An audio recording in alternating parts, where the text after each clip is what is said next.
Okay, welcome to Kapitel Tzadik Beis, chapter 92. Mizmor Shir Liyam Shabbos should be familiar to you. This is something we say on a regular basis.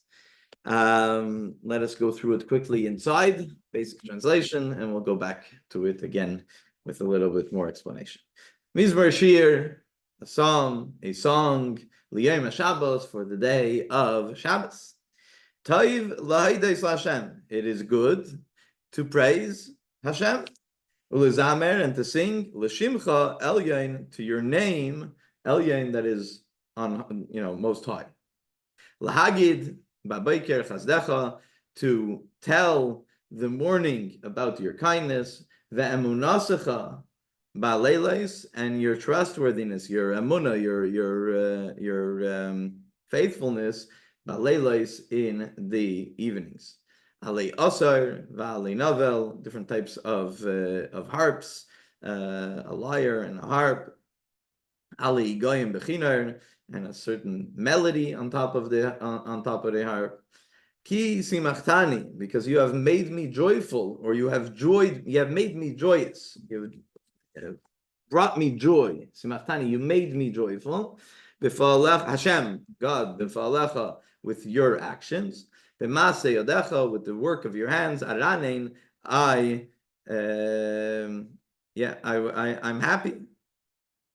Or I'll sing. Actually, Aranein is from the word a joy that comes with singing. Magadlu masecha Hashem, how great, how big, how big are your actions, Hashem. Me'oid amku machshveisecha, your thoughts are very deep. Ishbar, a boor, person that's a boor, lo yeda, won't know. Uchsil, another type of a fool. Lo yavin ezais, will not understand this. V'froyach rishayim kemay esev, when rishayim, when evildoers thrive, they grow. Freyach is like literal translation is like when a chick comes out of a shell, so like it also has a chance to thrive, right? It has a chance to grow. So that's b'freyach. Neshayim k'may esav, like the grass. Vayotzitzu kol payalei avan, and all the evildoers flourish. Liyishamdam adayad, in order to destroy them forever. Pasuk Tes, number 9. Va'atamarim leilam Hashem, and you Hashem are exalted. Pasuk 10. Kihine oivecha Hashem, because for here are your enemies, Hashem. Kihine oivecha yevedu, here are your enemies that they're destroyed, they disappear. Yispardu kol payalei aven, scattered are all those that do evil. Vatorem kirem karni, and you have lifted me up with the might of an ox. Balaisi b'shem ranon, and balaisi is like almost the idea of being bathed, but there's so much of oil that I'm getting contact with.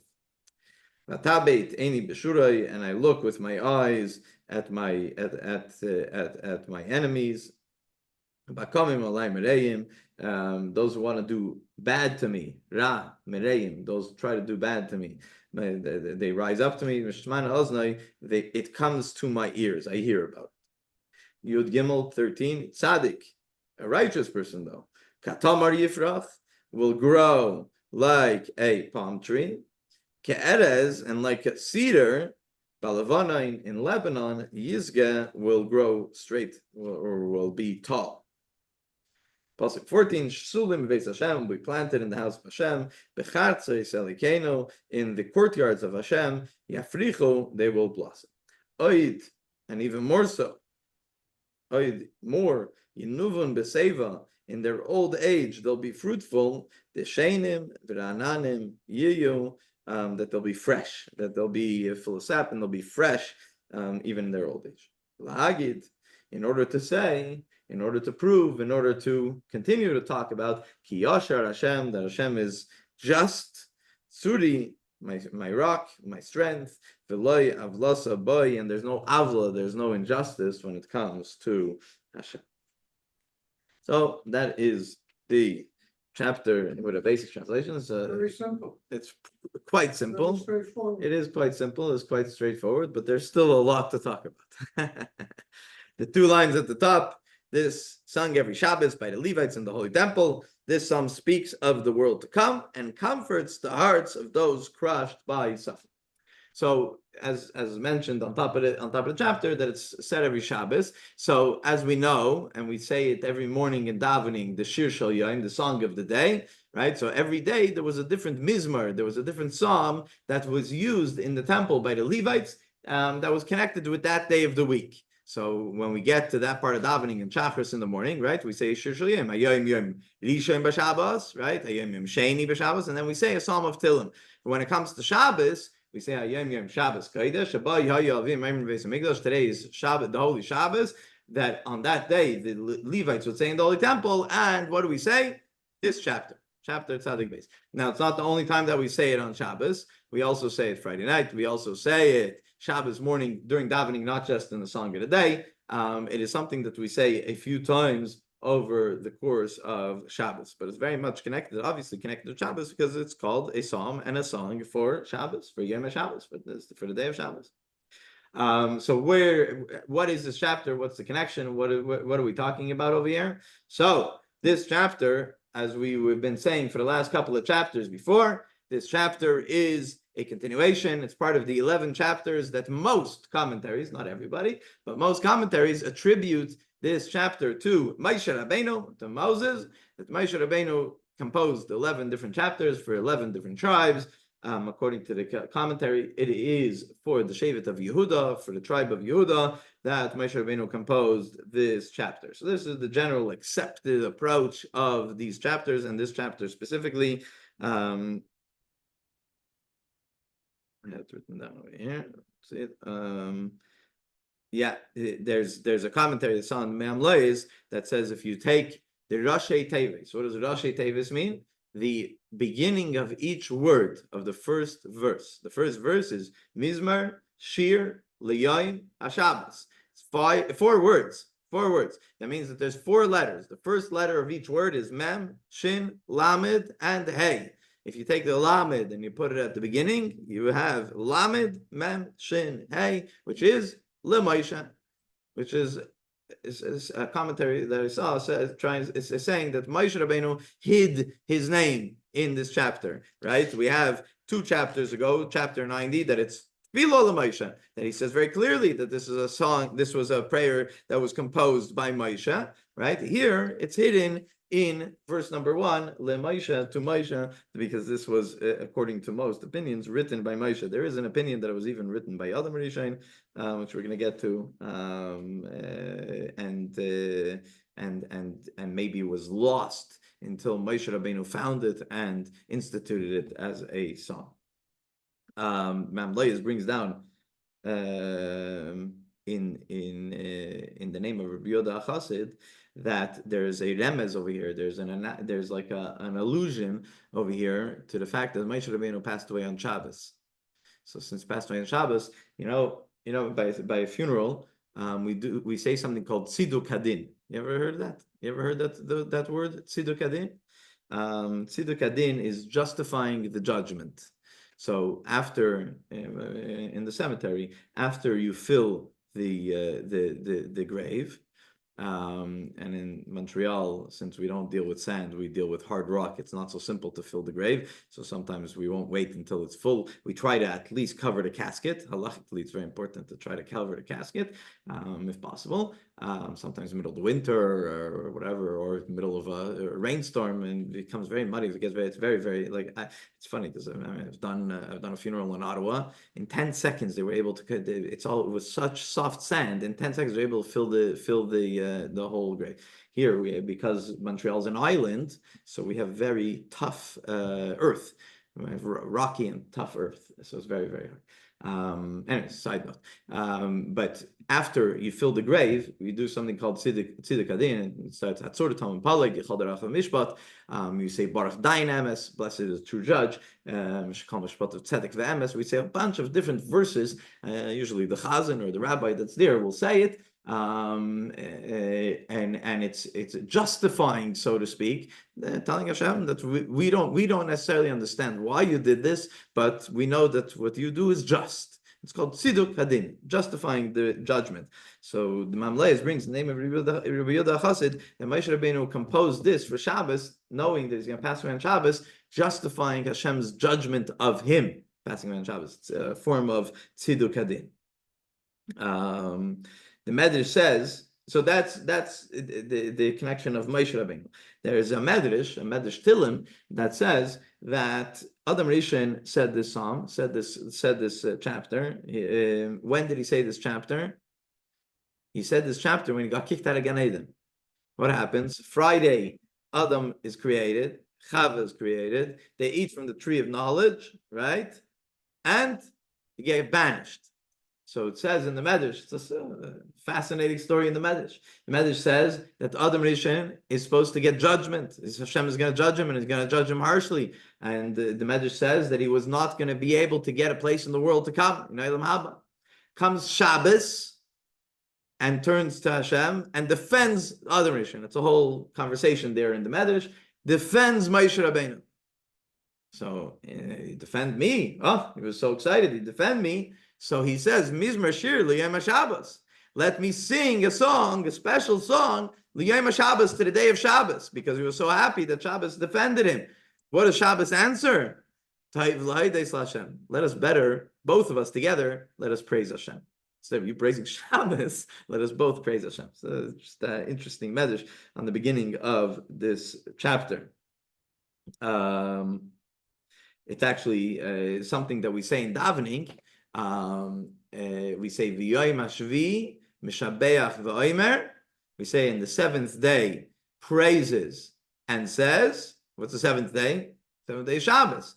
We say in davening that the seventh day praises and says, and what does the seventh day say? Mizmar Shir L'Yom Shabbos. It's a part of davening. It's in our siddur, and that we say in Shabbos. So, that's part of that idea of this chapter being said by Adam Rishon, together with Shabbos, composing a special praise of Hashem. So it's a very special chapter, a very special capital.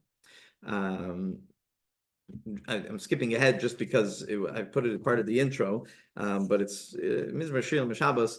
The next part says Tov L'Haides L'Hashem. It is Tov. What does Tov mean? Tov? Good. Good. Very good. Yeah. Tov means good. L'Haides. What does L'Hodot mean? Extol, to extol, to praise, right? To give thanks. L'Haides is also to give thanks, right? So, yeah, but L'Hodot. So if someone did me a favor, I'm gonna be moided to him, right? I'm gonna, Yehuda, exactly. There's another translation for L'Hodot also, and it's in modern Hebrew and in biblical Hebrew the same. That L'Haides also means to admit. Right? If someone brings you to court and says, you did this and this, and you're moida, you admit to it. That's L'Hodot, right? So the Pirkei de Rebbe Lezer is like Bryce, stuff that didn't fit into the Mishnah, but it's from the time of the Mishnah, from the time of the Mishnah, and it's it sometimes takes on a midrashic approach. Medrash is also from the same era, from the same time. So Pirkei de Rebbe Lezer says that Adam Rishon is saying, Toiv L'Haides L'Hashem. You made a mistake. Admit your mistake and move along. Right? Toiv L'Haides is trying to teach future generations. When you make a mistake, don't try to hold on to the mistake or don't try to justify the mistake. You made a mistake, you're human. Yeah, humans make mistakes, right? Admit to the mistake. What did Adam Rishon? Adam Rishon made a mistake, right? He ate from the tree. He wasn't supposed to eat from the tree. Admit to your mistake. I mean, that way you'll be able to move forward. It's also an interesting pirush of whether it's talking about Moshe Rabbeinu, whether it's talking about Adam Rishon, and and his first mistake. Okay, and with that, we're going to go pasuk by pasuk, verse by verse, with a little bit more of an explanation. Pasuk number 1, Mizmor Shir L'Yom HaShabbos, a song for the day of Shabbos. Rashi right away comes and says that it's a psalm that we say on Shabbos. But as it's mentioned, as I mentioned from the few lines that says on top of the chapter, it is also a psalm that talks about Olam Haba. And Rashi says this. It's talking about not just the Shabbos, the way we experience, the way we celebrate Shabbos today, but also Olam Haba, the world to come, which is Yom Shekulei Shabbos, is referred to, right? It's referred to the time that every day is going to be Shabbos. What's the difference between Shabbos and a regular day? We're going to get to in a moment. But on a basic explanation, the Radak says, and as we mentioned before, that they would say this on Shabbos in the Holy Temple. That's why we say it in Shir Shel Yom. That's why we say it in Song of the Day. Also, Mizmor Shir L'Yom HaShabbos, a song for Shabbos. Some say that's where we learn that we're supposed to sing at the Shabbos table, right? What's it called when we sing at the Shabbos table? Zmirot, right? There's special, depending on the community you come from, but there's in some communities there's very, very specific poems and songs that are very much connected with Shabbos, that were written by holy sages from previous generations, and each one has you have Kari Boin, you have a bunch of different, in Chabad we don't necessarily sing them, but they're saying there's an idea of Zmiris, in Chabad we sing wordless melodies more, but there's special zmiras that are meant for Shabbos, and they learn it from this pasuk from Mizmor Shir, a song for Shabbos. Pasuk number 2. Taiv l'haides l'Hashem. It's good to sing to Hashem, right? L'zamer l'shimcha alyeh, to Hashem, that's above everything. That's what Mitzvah learns it, right? To sing to Hashem that is above everything. The Radak comes and says, Mizmor Shir L'Yom HaShabbos. We're talking about Shabbos over here. That's when it's Taiv L'Haides Hashem. Shabbos is a good time to praise Hashem. Shabbos is a great time to praise Hashem. You're not busy with your regular things. Well, people, what's Shabbos all about? What's the concept of Shabbos? Someone recently asked me, started coming to the minyan over here, right? So you come to the minyan during the week. We start a regular day at 6:45, and by 7:20, we're finished. If there's a Torah reading, 7:30 we're finished. Today was Rosh Chodesh. We started 15 minutes early, and so we started at 6:30. We're done by 7:30, right? It moves relatively quickly, but all of a sudden it came on Shabbos, and Shabbos, it's a good 2 hours over here. Some places it's even longer than that. So what's the difference of Shabbos? So I'm talking about it, and this is really what the way that Radak is learning this pasuk over here. Shabbos, the whole point of Shabbos is it's not a day of rest, it's a day of connection to Hashem. That's what Shabbos is all about. How do we connect to Hashem? By emulating Hashem. He rested on that day. We're going to rest on that day. We have an opportunity to go to, we don't have all the, as the Radak mentions over here, we don't have all the headaches of our worries of Parnasa and all the other things that are going on in our life because we can't connect to those on Shabbos. Okay, now we can have more time to focus and to connect with Hashem. That's the concept of Shabbos. It's Hashem and family. Can't take that away. That's also, but most people only focus on the idea of family as opposed to also connecting to Hashem. And even when connecting with family, Shabbos meal, etc., there's an aspect in that also has to be godly and holy, whether it's a Dvar Torah at the table or something like that. That makes the Shabbos table into not just a family get together, but also something more divine. And that is the uniqueness of Shabbos. That is what Shabbos is all about. So again, Shabbos, when you're not so busy with other mundane things, so Taiv L'Haides Hashem, that is a good time to praise Hashem. It's a good time to spend time with your davening. It's a good time to spend connecting with Hashem. Svarno mentions Taiv L'Haides Hashem. It is a nice time. It's a good time. It's a proper time to praise Hashem for all the good and to sing to Hashem's exalted name, that He should help us out when we are going through some hard times, when we go through some troubles. That's also a good thing on Shabbos, that we should praise Hashem and sing to Hashem to help us out in troubled times. The Mamleya says the main concept of Shabbos is praising Hashem, not necessarily the excessive eating and drinking That's a part of it. You have to make kiddush. It's actually a mitzvah to eat on Shabbos. It's a sin to fast on Shabbos. So you have to eat and you're obligated to make kiddush, etc. But the excessive part of it is not is not the main part of Shabbos. The main part of Shabbos is the fact that we have an opportunity to praise and to connect with Hashem. Pasuk Gimel, Pasuk number 3. So there's two things over here. There's two parts over here. To say there's the morning to talk about Hashem's kindness and emunascha and Hashem's faithfulness, really, by night. So what does it mean? Simple. It's very simple, right? What does it mean? I have a lot of questions. About this pasuk? You want to do it before I give my British or after? Okay, so give me 10 minutes. This is the from all the psukim. I think I have the most notes on pasuk Gimel. It's there's a lot to talk about. Okay, Rashi comes right away and says, "L'hagid b'boker chazdecha." They're talking about Hashem's kindness in the morning. What's morning? Morning is talking about the time of Geula, time of redemption. Laila, referring to darkness, referring to the time of galus, of when we're going through a hard time. So when things are going good, don't forget to talk about Hashem's kindness. That's number one. And then when things are not going so well, balaylis, when it's dark outside, when things are tough, so then we should be sure that Hashem is going to be there for us. Ve'emunascha, Hashem's faithfulness. Don't worry, even balaylis, He'll be there. That's the way Rashi, first and foremost, comes on a very basic level. Look at it. Very basic, I though. didn't think of that. Yeah. I thought of it as morning and night. Right.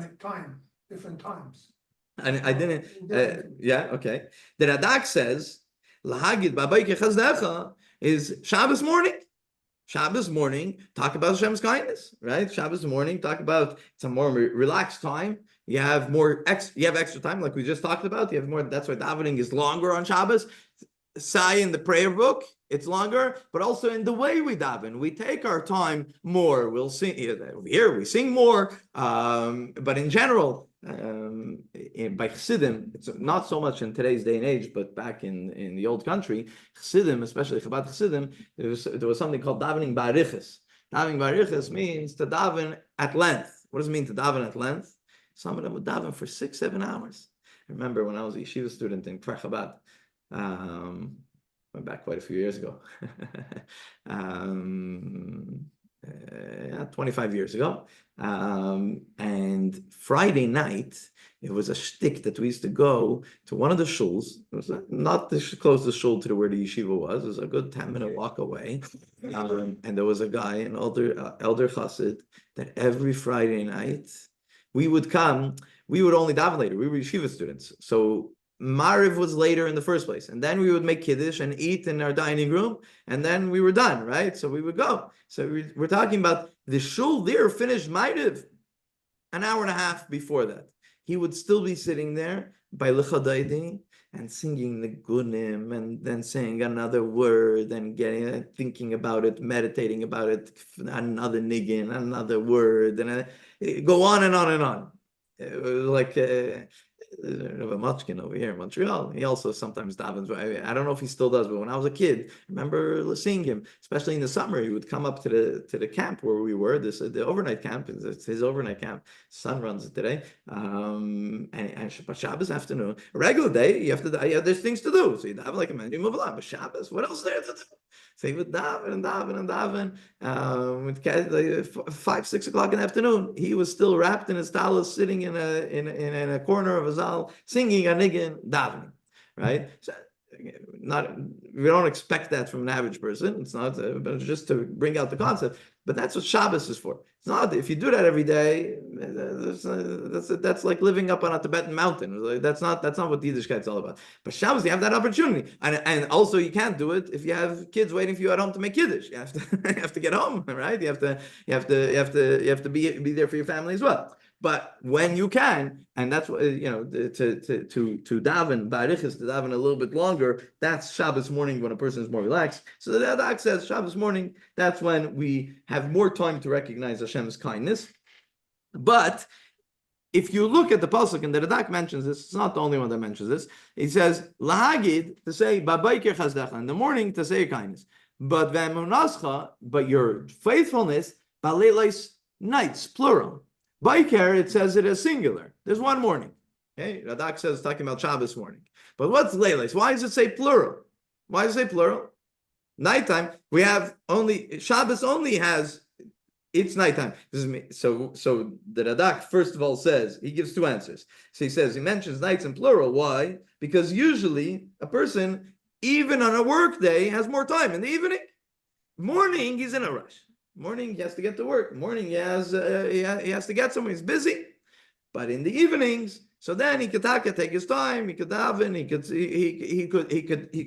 take the opportunity to connect to Hashem, or contemplate Hashem's kindness, as is mentioned over here. Think about Hashem's kindness. So it's not necessarily just for Shabbos, right? It's not necessarily just for Shabbos. It could be for all evenings. But then the Radak continues with another pirush, and he says, maybe it's not every night. Maybe it's the 2 nights of Shabbos. What's the 2 nights of Shabbos? You have Friday night, for sure. That's part of Shabbos. But Motzei Shabbos, for all intents and purposes, is really a part of Shabbos. You know, in Halacha it says that you're not supposed to take off your big day Shabbos. So, for example, if I get invited to an event that's on a Saturday night, I go with my kapata. I don't go with a suit. I go with a kapata because it's still Shabbos. It's still big day Shabbos. You don't get into your mundane clothes. You don't rush away from Shabbos. Even Blav Malka, it's a special meal you're supposed to have after Shabbos. Sudas David, it's a special meal that's connected with David Melech. So Motzei Shabbos is a very holy and a very special time that's also connected to Shabbos. So the Radak says maybe it's not every night. Maybe it's talking about 2 nights, the 2 nights of Shabbos, meaning Friday night and Saturday night, meaning even after Shabbos, because it's a continuation of Shabbos. So also you have that time for a connection to connect with Hashem. The Sfarnu bases it mostly on Rashi. He says that that morning is referring to good times, but he says, and he's based on Rashi, but Rashi doesn't say it so clearly. So mentioning the name of the Sfarnu, that not just good times, but coming out of dark times. As you come out of a dark time, as you come out of Golos to Geula, from a dark time to a redemption type of time, that's when Lagid Babayka, that's considered morning. That's when we talk about. That's when we talk about Hashem's kindness. And your faithfulness. Your faithfulness, baleilos, even when it's dark outside, even when we're going through Golos, even though we're going through a hard or a dark time. The Mamleis say, as you know, we have these 2 different approaches. Rashi is talking about Golos Geula, Galos and Geula, yeah, and Radak is talking about the here and now, the here and now, your real time, yeah, Shabbos day and Shabbos night. yeah, Good. Mamleis. Yeah. So as many of you know, in order to prepare for this class, my wife is a big part of it. She helps me with the notes. So sometimes we get into a discussion about something. So this one I said, babe, tell us not part of sometimes like the jokes that I say about my sermons that I have to run by her before I say them. So this is also so he says, Mamlei says, mornings is a man's quiet time. The kids and wife are sleeping. You have time to praise Hashem. Once the wife and kids are, you have obligations. You have to be busy with things. You can't just say, now I'm gonna go daven. No, go daven before they wake up. Don't put it for later. It's worth mentioning. He also mentions, Mamlei says, mornings is when you're not full. So, it's very when a person's stomach is full. Someone that eats really well, went to a restaurant and ate. Usually, a person eats whatever they eat. Man, how much does this person eat? All of a sudden, you go to a restaurant, people eat like 2 or 3 times that what they would usually eat for supper, right? So they're more than full. It's very hard after that to focus on your davening. So the Mamlei says, mornings, when your stomach is empty, it's a little bit easier to focus on talking about Hashem and Hashem's kindness. Just to end off this pasuk, and then we'll go to you, Philip. There's a Gemara Brachas. Gemara says, what does the Gemara say? If anybody doesn't say emes v'yatziv by shachris, or emes ve'emuna by Ma'ariv, right? So again, what is that? When you finish the Shema by davening by Shachris, it says Ani Hashem Elokeichem, and Emes is already the next line connected with V'yatziv V'nochen V'kayim V'yosher, right? And by night, by Ma'ariv, Ani Hashem Elokeichem Emes. That's the bracha that is after the Shema. And the Gemara says that if you don't, it's a mitzvah to say Shema b'shach b'chav kamecha when you go to sleep and when you get up in the morning, right? So the mitzvah Shema is twice a day. If you don't say it with v'yatziv or you don't say it with v'amuna, you weren't yaitze, you didn't do a proper Shema. That's what the Gemara says in Gemara Brachas. Now, where does the Gemara prove it from? It says, Lahagid b'bayker chazdecha. And therefore, in the morning, you have to say v'yatziv v'nachin. So you're talking about Hashem's kindness. Hashem is v'yatziv v'nachin v'kayim v'yasher v'emon v'yov. And then by night, ba'leilos, you have to say v'amuna, v'amunascha. Ba'leilos is v'amuna kalzeis, that pasuk v'amuna. So this is where the Gemara brings proof from this pasuk. And that finished pasuk 3. Yeah. So I don't have an argument with like I said, with Rashi, because it's a nice idea. Yeah. I didn't think of it. But if you want to talk about like the Radak sees it, he sees it as Shabbat morning and Shabbat evening, or even you can see it as any morning and any evening, right, in your relationship with Hashem. What do? We say Moda ani lefanecha, melachai v'kayim sechazarta bi mishpati. Yeah. With your faithfulness. Yeah. Morning, not night. Yeah. Your faithfulness is in the morning because you have faith that we're going to carry on as good Jews, that we're going to do. That's when it's bechemla. True. Not at night. And also, you start with the morning. You start with the by night, yeah. Shabbat starts in the evening. Yeah. So it should be, if you're talking about Shabbos, you should start with Shabbos evening. Kabbalat Shabbat. Good. That's the time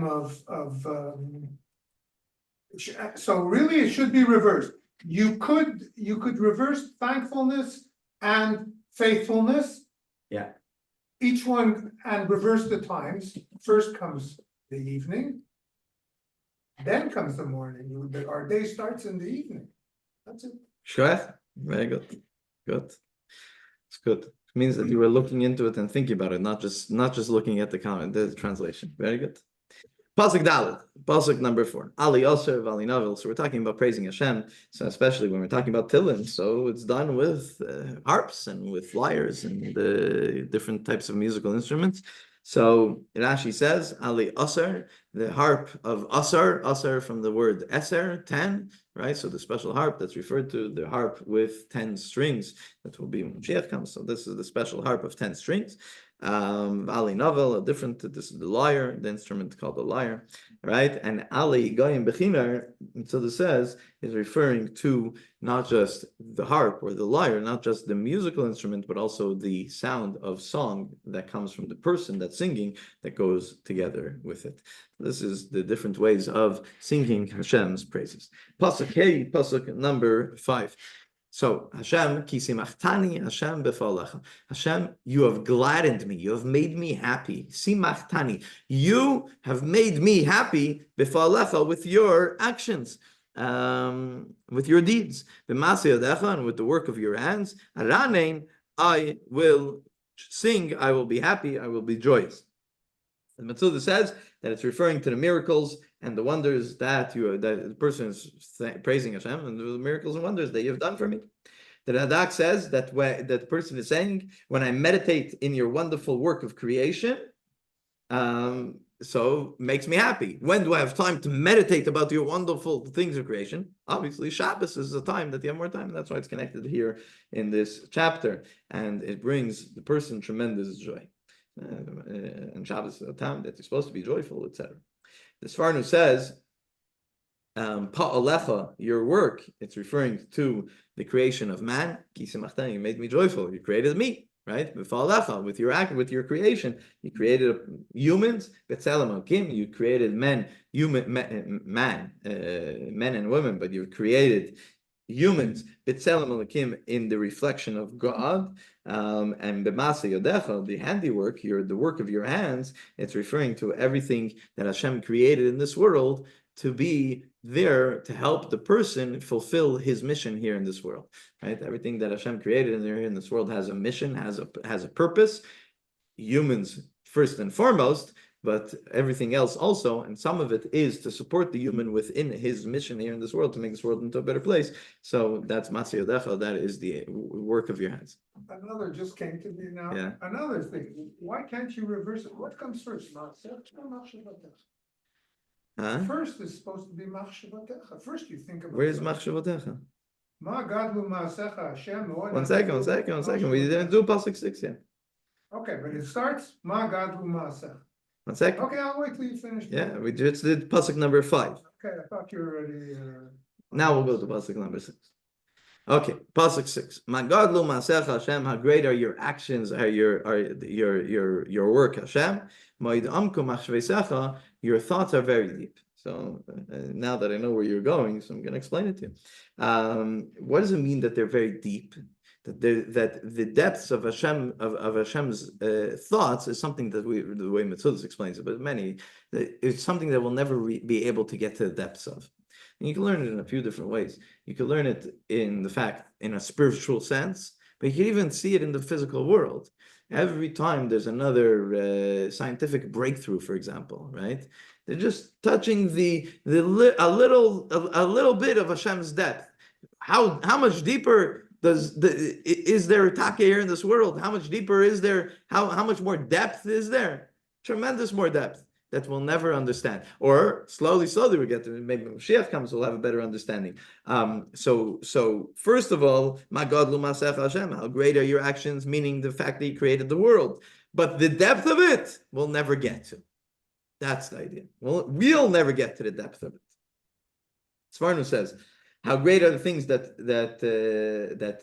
we do and we see and we find, but its ultimate purpose and intention is not necessarily something we can understand. You know, we take a hammer and we think a hammer is made for this, or we take a computer and we think a computer is made for this, but the depth of it we'll never fully understand.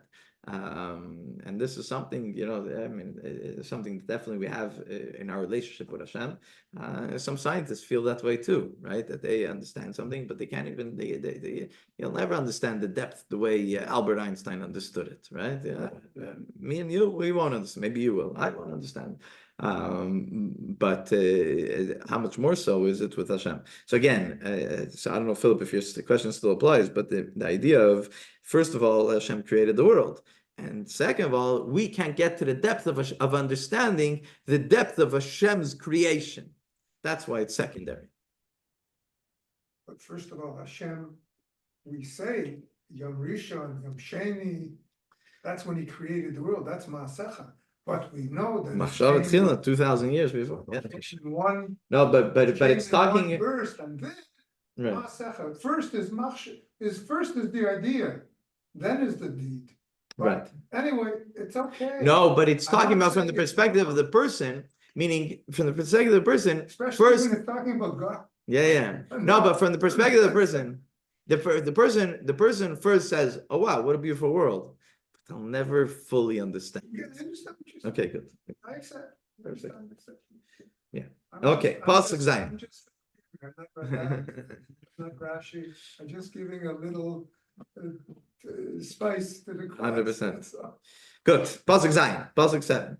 Ish bar lo yeda chsil yevin ezay. So there's the boor and there's the fool. He doesn't understand. What doesn't he understand? So Rashi says it's referring to the next pasuk, which we're going to get to. And the Radak says that it could also be referring to the previous pasuk, that who doesn't understand the depth of Hashem is the fool. Right? Meaning really what we should do is try to understand the depths of why we're here and what we're doing here, etc., etc. What's our purpose? What's our mission? That's what we should try to understand. The bar and the ksil, the boor and the fool, they're not even interested in understanding these kinds of things. But we're going to go more focused on Rashi's explanation that Pasuk Zayin is going before Pasuk Ches, that 7 is introduction to 8, that the fool and the boor don't understand. What don't they understand? They don't understand the concept of what is behind Bifrayach Reshayim K'ma Yosef when a Rasha is successful. And what don't they understand? They don't understand the idea of Rasha v'Toivlei. They don't understand when evil people prosper, right? They don't understand the concept of the way Hashem runs His world, that sometimes evildoers will still do well in this world.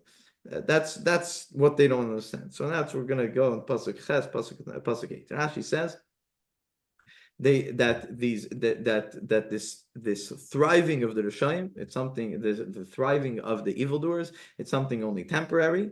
Why? The Hishamda Madiyad, it's only eventually to destroy them, meaning that they build them up, so to speak, in order to destroy them forever.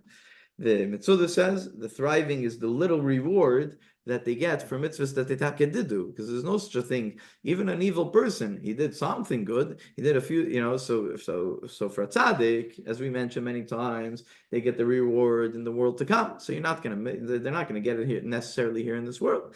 But for a Rasha, Hashem doesn't want to give him any reward in Olam Haba. So therefore, all the reward comes in this world, and therefore, for the few good things or the good things that he has done, he will get rewarded in this world, and that's the reward that we might see an evil person prosper. The Radak says they'll be successful in this world, but lishamda madiyad, that they'll be obliterated forever and ever. What's forever? It's talking about Olam Haba. It's talking about the world to come.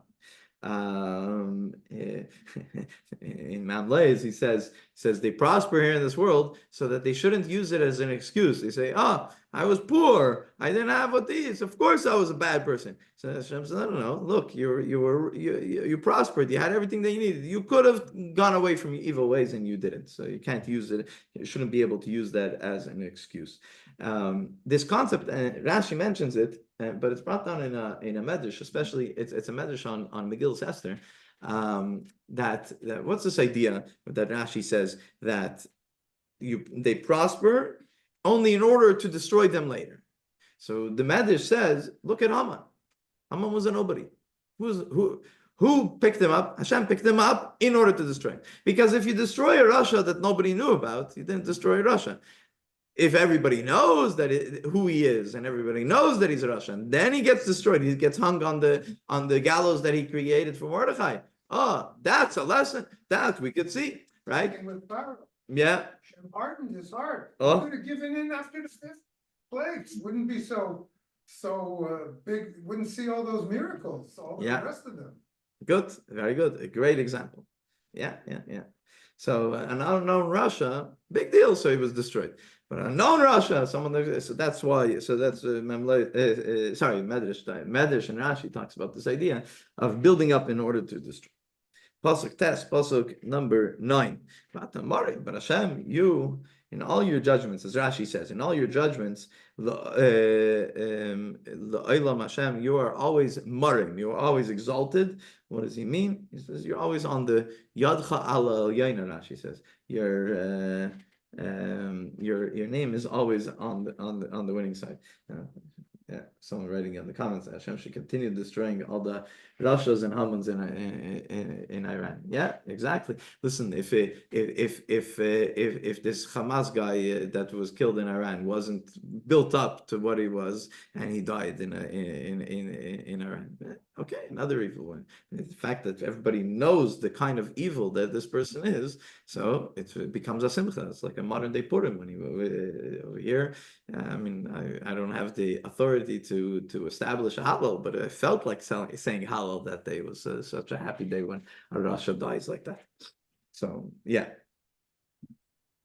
The Metzudas adds to Rashi on pasuk 9, not only that we say Yadcha al Yena, that Hashem's hand is always on the upper side, so to speak, and always on the winning side. The Metzudas adds that Hashem is always going to exact payment. It won't be during his lifetime, it will be afterwards, but Hashem will always exact payment from a Rasha, from an evil person. Pasuk Yud, Pasuk 10. Kine evech Hashem, kine evech Yevedu, Yispardu Kupay Le'yaven. That, as Radak says, that even if the enemies of Hashem, even if they're here, ultimately they will all perish. They will all go in the form. They'll all be history in the form of Wikipedia. That's where we're going to read about them. Otherwise, we won't know about Hashem's enemies. Pasuk Yud Aleph, Pasuk 11. But you've given me strength, the strength of an ox, right? So the Adak says, this is the tzaddik saying, this is the righteous person saying after he sees Hashem destroying the evil ones, after he sees Hashem destroying the Rashayim, he'll thank Hashem for the good, and he thanks Hashem for raising him and giving him the strength of kireim, of an ox. What's the oil? The oil. Metzuda says the oil is referring to pleasures, that the tzaddik gets the pleasures that he wants. So he's thanking Hashem for those pleasures. And Me'amlai says that this is a remez, this is a hint to Malchus Beis David, to the Beis David, to the house of David, and the crowning, the sprouting of Beis David comes from this from this pasuk. Pasuk Yud Beis, pasuk 12. Those times. In Roman times, in Greek and Roman times, the gladiators, they used to anoint themselves with oil for the not necessarily the combat, but the games, the competitions. They would oil themselves. Right. They even show beautiful sculptures.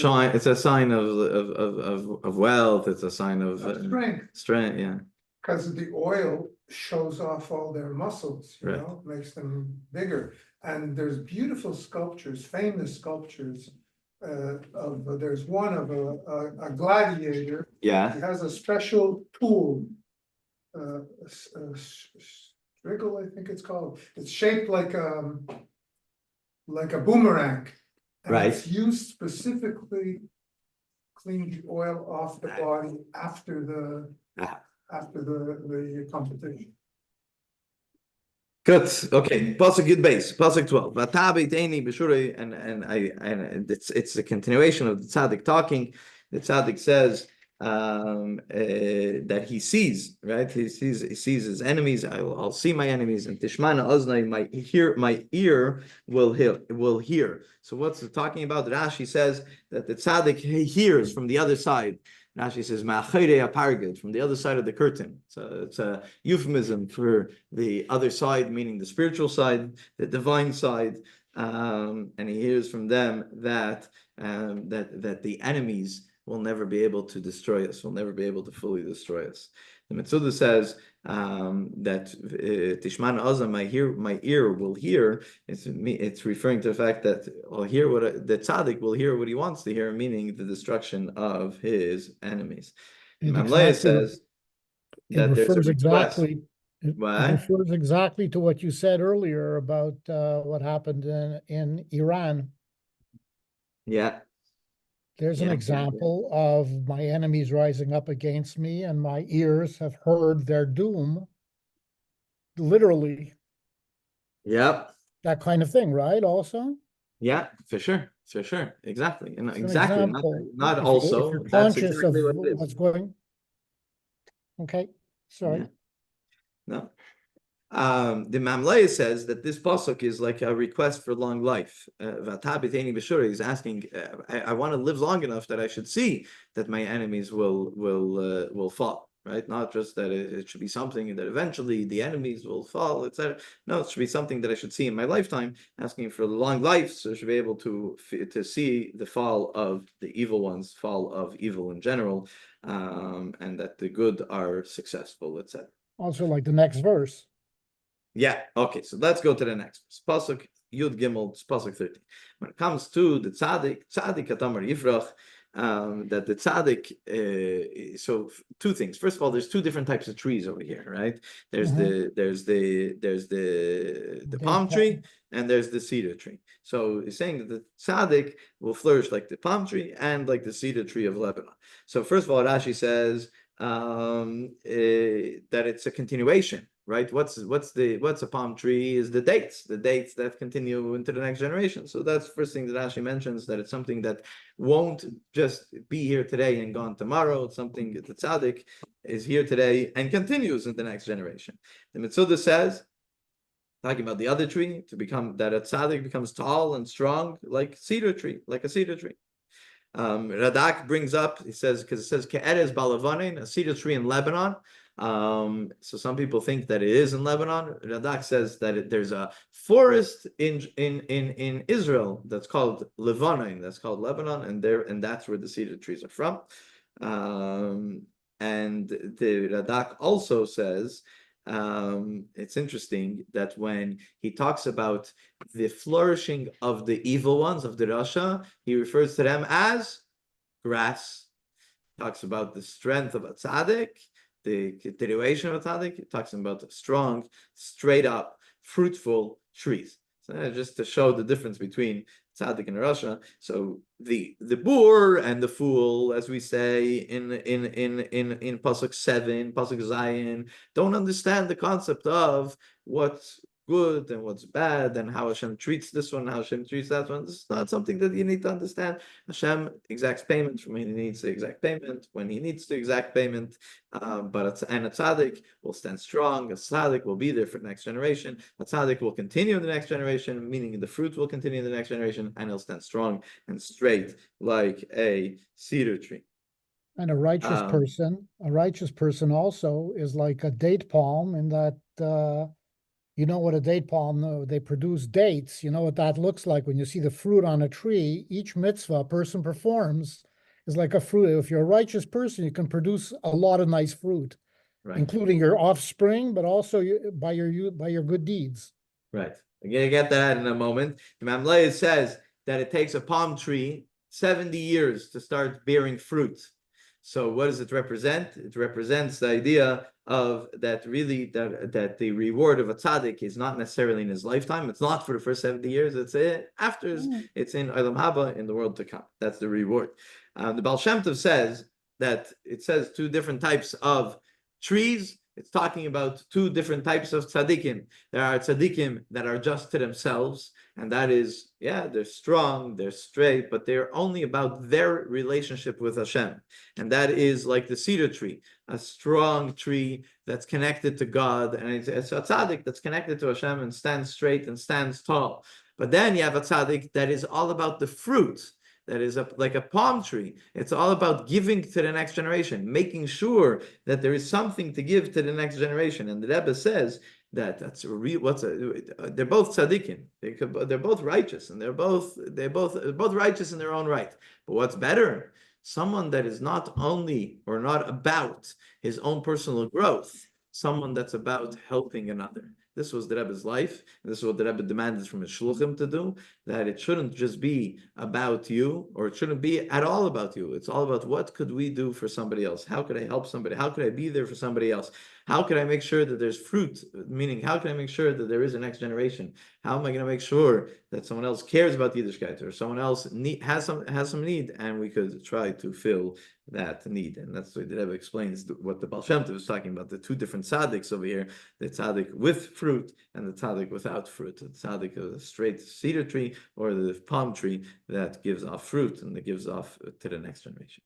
Pasuk Yedalet, Pasuk 14. So since we're talking about tzaddikim and we're comparing them to trees, so he mentions and he continues about being planted, meaning, what does it mean planted? Being a permanent in the house of Hashem, Shsulim Beis Hashem, to be planted or supplanted in the house of Hashem, and they should grow and blossom in those houses, in the house of Hashem.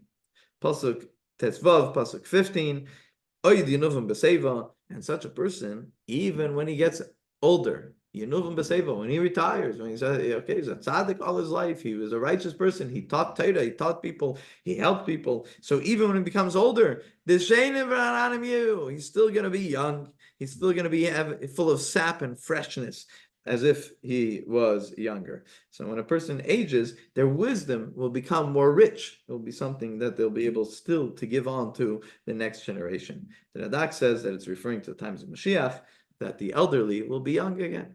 That's the Oidinuvim B'Seiva, that even those, but a tzaddik, that the Yinuvim B'Seiva, the Sheiner and Adam Yu, come a time that they'll be young again, meaning the time of the resurrection of the dead, the time of Mashiach.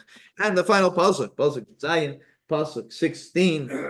Hagid, Ki Osher Hashem, all of this, as the Mitzvah says, all of this comes to show that what? That Hashem is Yashar, Hashem is right, Hashem is just, and everybody gets exactly what they need and what they deserve, and there's no avla. When it comes to Hashem, there's no injustices. Everything is done in the right and proper way.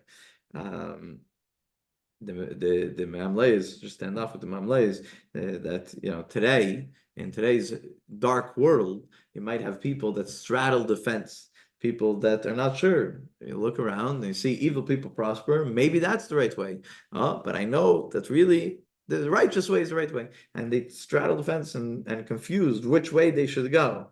But Lasid Lava, it says in the mamleis, in the world to come, they will see that Yashar Hashem, that Hashem is just, and there's no injustices when it comes to Hashem. And with that, we finish chapter 92 of Tehillim.